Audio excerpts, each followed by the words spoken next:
Lego Movie 2, the second part, is directed by Mike Mitchell and it stars Chris Pratt, Elizabeth Banks, and Will Arnett among a humongous cast. The film is set 5 years after the first one, when everything was awesome, but now nothing really is, because the citizens of now Apocalypseburg are facing a huge threat.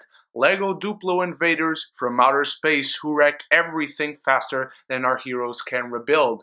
And one day, our heroes are kidnapped by a new foe called General Mayhem, who brings a lot of them, except for Arnet, to a new dimension and a new planet to be part of a matrimonial ceremony led by Princess Whatever Wannabe. I still remember back in 2014 when I was yet to have a YouTube channel that I didn't catch the Lego Movie, the first one, in theaters, and I actually only saw it near the end of the year to complete my biggest gaps of that year. And I enjoyed that film. I didn't think it was as nearly as good as other people were saying. It's not a great movie by any means, but I've enjoyed on several levels all the Lego movies so far. The first one, I enjoyed.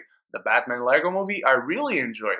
The Lego Ninjago Movie, I thought it was okay. I enjoyed myself. I haven't seen it since then. The Lego Movie 2 finds itself between the Lego Movie and Lego Ninjago. I think this film really hits a stride when it comes to the charm, to the comedy, to the heart, to the soul, to being lovable, to being nice, to feeling kind of wholesome when you come to the end of it. Our heroes come across just as likable as they did in the first one. Their dynamic is really funny, endearing, it gives a lot to the film, and the story as well. It's simple but effective, and it sends the message across in the right way. Of course, Batman is my favorite character, and I love what he has to do in this film, but I would say that actually the main character in this film is Wildstyle. I thought that she went through the biggest arc, if there is such a thing. And Emmett as well, I thought he managed to be the worst character, but also the best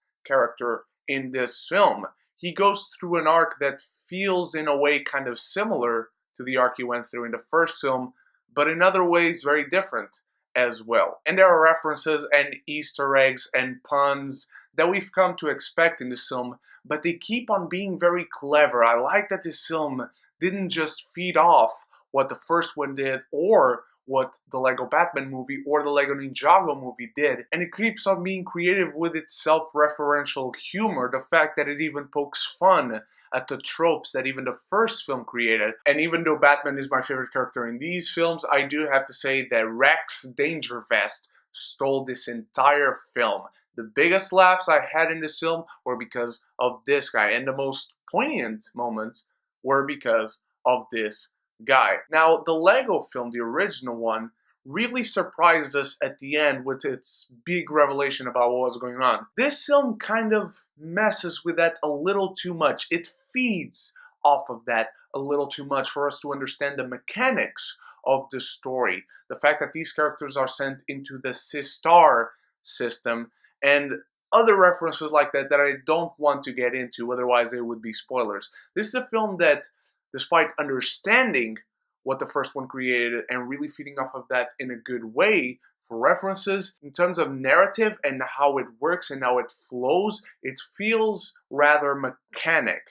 And at one point the story does become very convoluted in the way that the rules of this world work. Like in Toy Story, for instance, the toys are alive, they are always alive, they have always been alive, but they only don't move when Andy or another human is around. The Lego Movie 2 particularly doesn't really make that clear. In fact, there is something that I really cannot hint at what it is at all, otherwise it'd be the biggest spoiler of this film. It doesn't make it very clear. In fact, it makes it very convoluted, and the fact that it generates this plot thread near the end of the film and just explains it very fast. I wish the movie, or at least the majority of it, could have been about that and exploring that and not just explaining that to resolve the main conflict of the film. But I found myself enjoying this about as much as I enjoyed the first one. I don't think it's anything incredible. I don't think it's anything that we'll remember in like 25 years as one of the greatest animated films of all time. It finds itself in the same ballpark as the first one.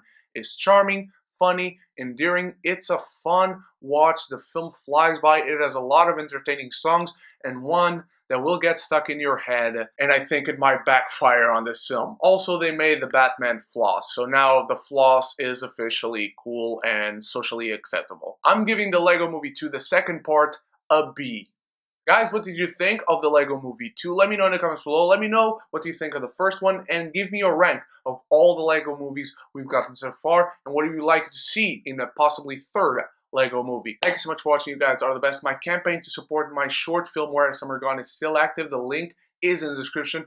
Please donate whatever you can, or if you can't, please do share around social media. I can't wait to see you in my reviews for Mirai, Vice, Happy Death Day, and The Kid Who Will Be King, all coming this week. So until then, stay beautiful, stay geeky, and if you're at the show yet, click the subscribe button and click the bell so we can be geeky united.